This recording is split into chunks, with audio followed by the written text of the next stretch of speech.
It's good to be here. I'm so glad you guys have joined us today. I had this thought as I was reflecting on this message. I'm going to change my opening for a second. Lord, help me here for a second. Okay, Lord. I felt very lost this week. Emotionally, I felt lost, like physically. My wife and my kids were out of town. I had contractors at my house the entire week, like blowing up walls, putting new floor. It's just absolutely crazy. And I just felt lost emotionally. And I find that my personality, it causes me to lose things all the time.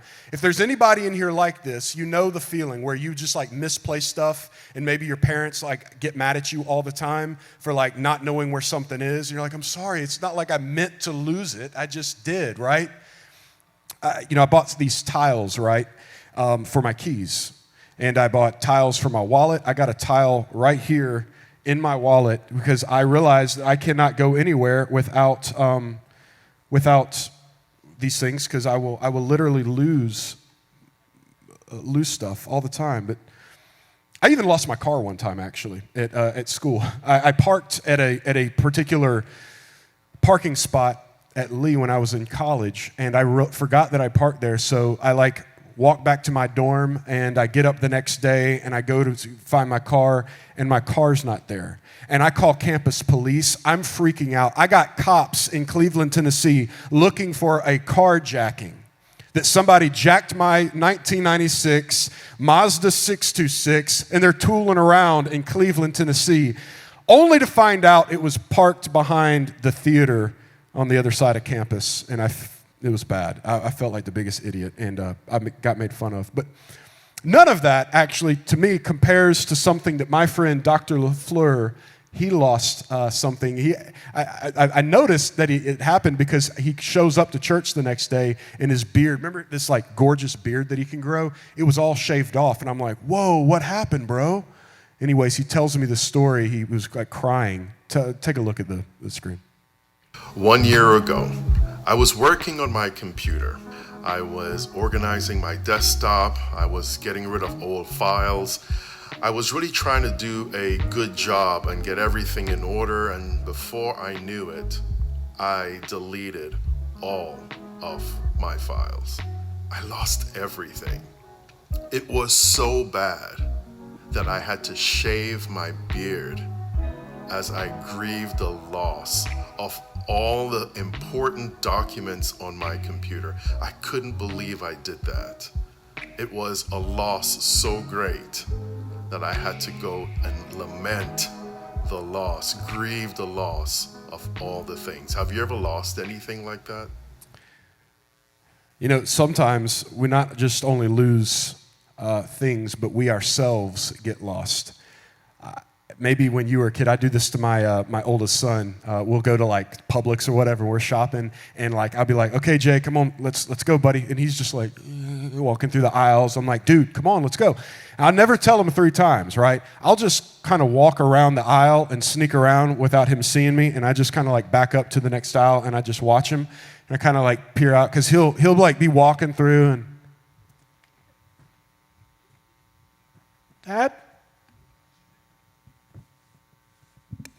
Daddy?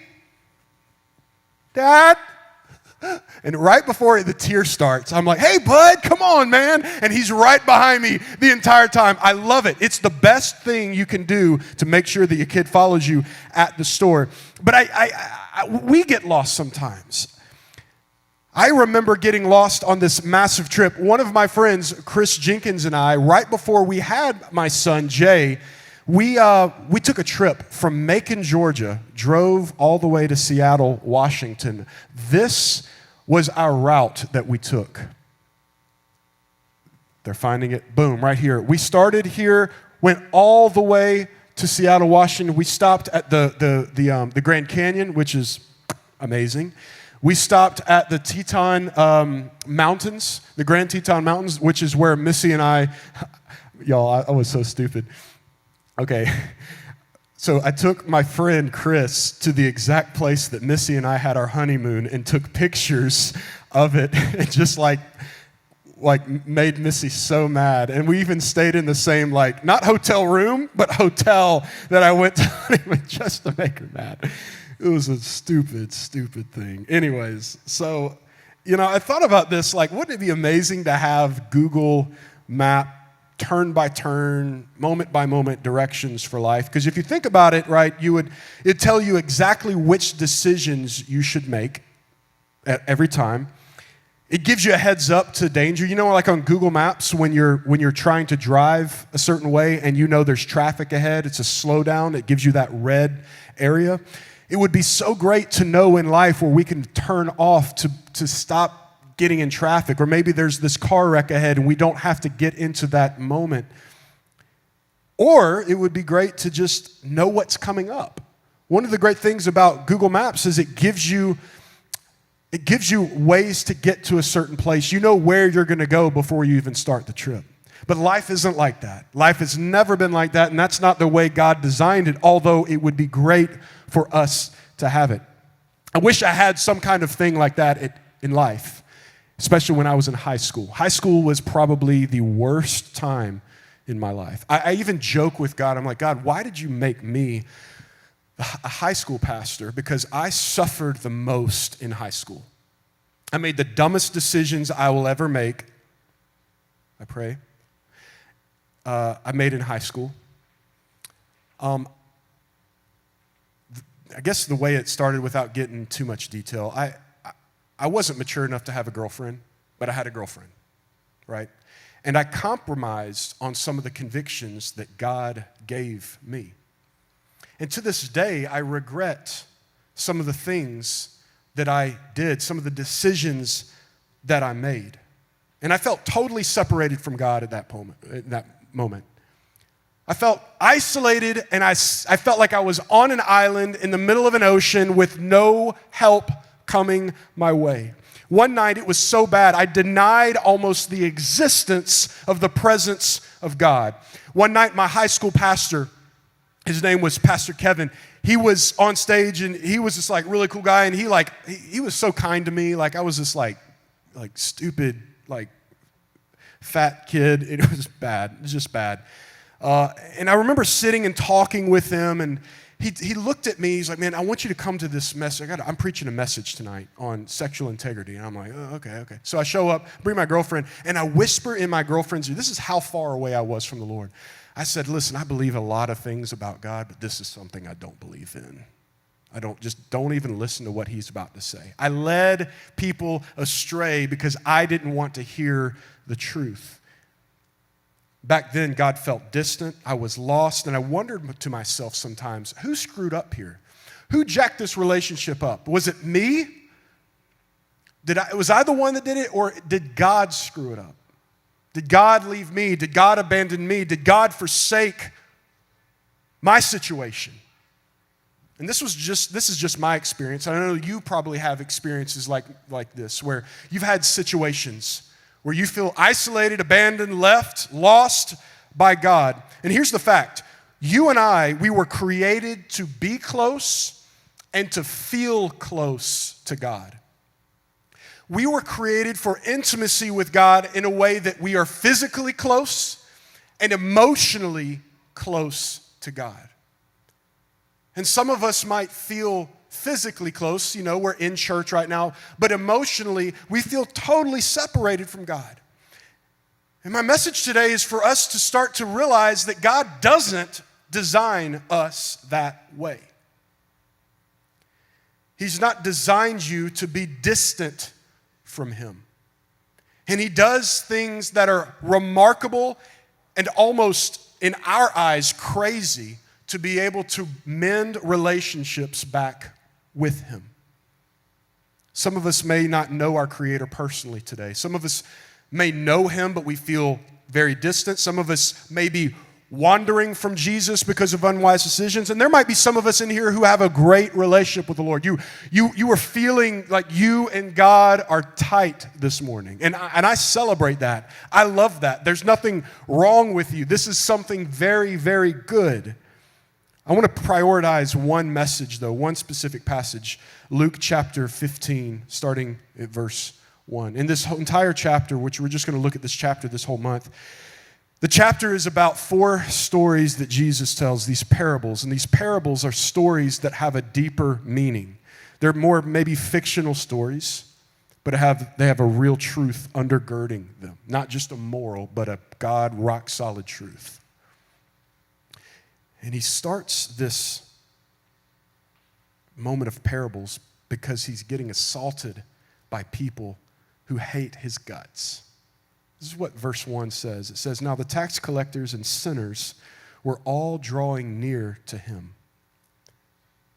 They're drawing near to listen to what he has to say. Verse 2, it says, "And the Pharisees and the scribes start grumbling, start complaining out loud." And they say it out loud. "This man receives sinners and eats with them." That's one of the probably the most close-knit things you can do is have someone over at your house and have a meal and share with them. And the Pharisees are sitting out, looking out the window, saying, "This guy is such a heretic. Like, this guy is such a liar. He says he comes from God. Yes, he's eating with a prostitute. He's eating food with the guy that stole my money because he said that Caesar needed it."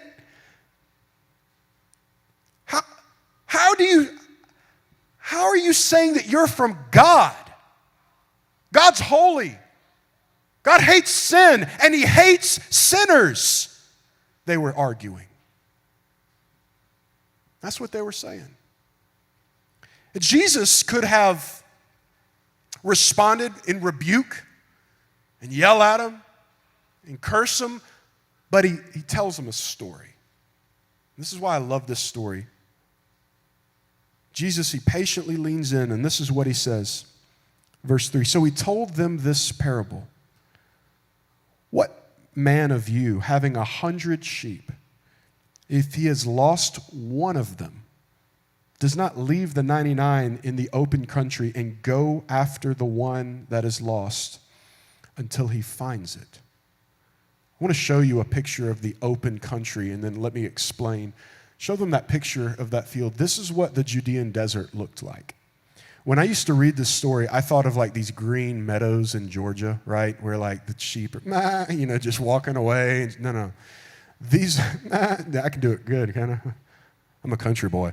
Anyways, these sheep would go from ravine to ravine, from valley to valley. And if a sheep got lost, the shepherd would look around, notice that the sheep is gone, and then wonder how far has it gone. It could be 50 feet away, just in that crevice right down there that you can't see. Or it could have gone 3-4 miles away, and the shepherd's job is now to be an investigator, to track where that sheep is gone, to look for areas where it's maybe like eaten off of trees, stuff like that, to find where the sheep went to. And you and I can get stuck in these crevices as well. And that sheep maybe just happened to wander off, no big deal.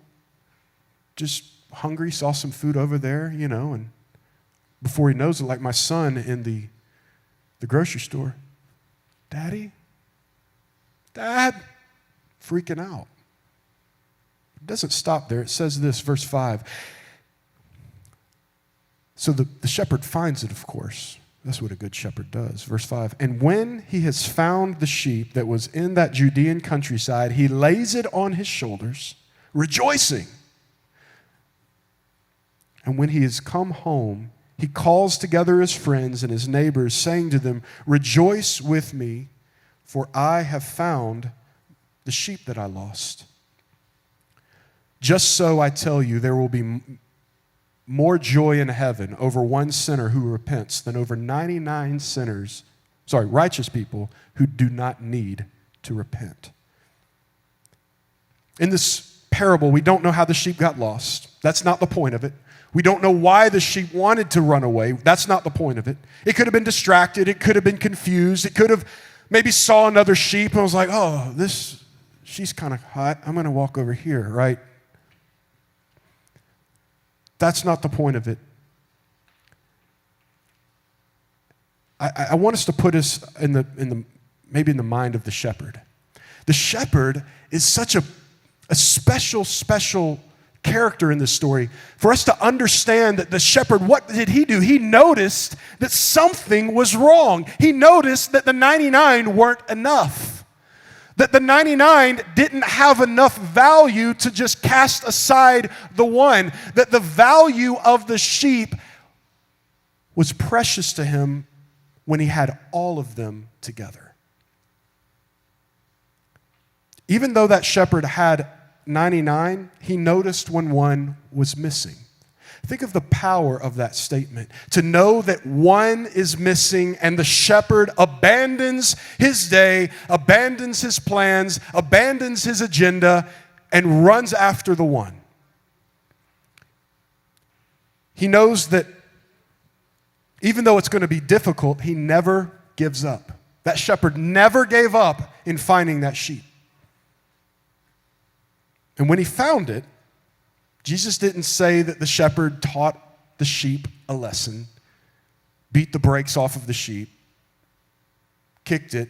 How dare you run away from me? You made me struggle. You made me go from ravine to find you. That's not what the shepherd did. I mean, the shepherd's, like, it's almost like crazy. It's like, you didn't even make the sheep walk back home? You carried it? What? The whole way? And you rejoiced while walking home? So, of course, who's the shepherd and who are the sheep in this story? Because it's a deeper meaning. The shepherd, of course, represents Jesus, and the sheep is you.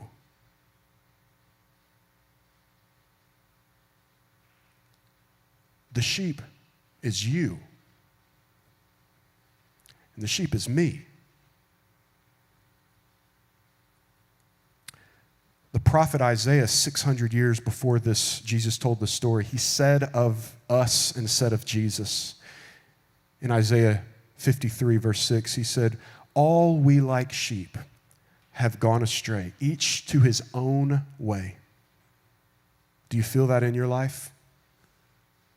Each of us are like sheep. We all are trying to just do our own thing, be our own person, believe our own things, believe our own convictions, listen to my truth. This is what we do. This is human nature.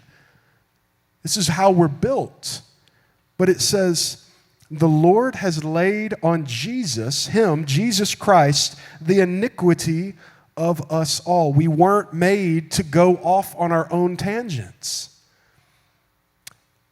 Iniquity, transgression has caused us to run away to our own specific sins, demons, whatever you want to call it. And Jesus has been put, he chose to carry the burden of that sin, of those choices, of those decisions that I've made, you've made, on his own back. And he carries with us, rejoicing all the way back home. And if you are that wandering sheep, Jesus says today that he's like a good shepherd. Because when you feel lost, Jesus notices you. Jesus notices when you're lost. Let me say one last thing here, and then I will move on. Some of us in this room feel isolated, lost. Some of us don't feel seen in this room. Some of us may look across the room and see certain individuals that may have been on videos on Elements Instagram, or they may be featured on photos on the website, and you've never been invited to be on stage. You've never been a part of a picture. You feel very, very isolated in this room. And I get that. I totally get that. I understand. I was that kid. No one knew my name. I felt like I was the only one in my world. Isn't it good to hear that Jesus notices you? Jesus notices you. He sees you.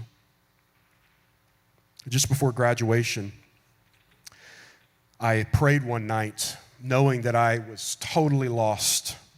I was totally gone, like doing my own thing, hated myself, hated my life, hated the decisions that I had made. I remember one night begging God for a breakthrough. Tears were shed. I was like beating on my steering wheel in my car, yelling at God, saying, I need something to happen. I need you to do something. Soon later, I went to college, and that is where God met me. God found me in a very deep ravine, a very deep place in life where no one else could hear me cry. No one was hearing me. No one wanted to find me. But Jesus found me. It's like he had a GPS tracker on me the whole time, like a Life 360 app just following me. It was as if he just needed me to slow down for a second so he could catch up. And if I just stop, I just pause, I just get quiet for a minute. I was in that state for about a week and a half, and then it just happened. God found me. And I've never been the same since. I grew up in church, did all the stuff, but that's where God found me. He rescued me. He made a new way for me. Even when I sometimes wanted to reject his pursuit, or I felt unworthy of his pursuit. Your opinion of how God thinks about you doesn't matter. It's what God thinks about you, not what you think God thinks about you. Do you understand?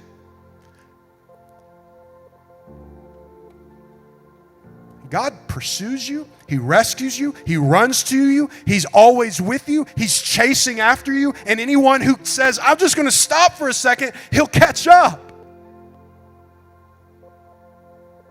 Just give him a chance. Jesus, just like sheep are sheep, you and I are human, right? Let's put ourselves in that story. God knows where we're prone to getting lost. And that's why Jesus describes the Good Shepherd the way he does. The Good Shepherd says, when you go missing, God notices. When you go missing, God sees it. You're not insignificant to the Shepherd Jesus. Understand that Jesus never stops searching for you. He never gave up, and he never will. And when you finally realize that you're lost, God celebrates, and Jesus consistently carries you home. You may be feeling this morning, you feel found by Jesus, and that's great. But there's going to come a time, because you are a human, where you are going to fall short. You're going to fall so short, you're going to bust your nose up, and you're not going to feel like you look the same. And every time you look at the mirror, you're going to see the ugliness of that mistake. And in those moments too, Jesus will find you. This message isn't just for today. This message is for tomorrow and the next day and the next day. When you consistently fall and you fail and you don't measure up in your mind, Jesus is going to find you. And he's going to carry you home. Just like the shepherd in the parable, Jesus notices when his sheep are missing. Jesus notices you. Jesus notices you. I want us to do something for just a moment. Let's take just a second. I'm going to have Kaylin sing that last maybe chorus or whatever. And I just want you to sit here right where you are. You don't have to stand up. Just sit here. And just stop for a second. Stop thinking things. Stop thinking what you're going to have for lunch. Stop wondering what your friend's going to text you in just a few minutes. Stop it. And just allow the Lord to find you. He knows where you are. Let him find you for a second. Seek him for a second. Just stop for a second. Let this song wash over you. Close your eyes. Spend time with the Lord for just a second.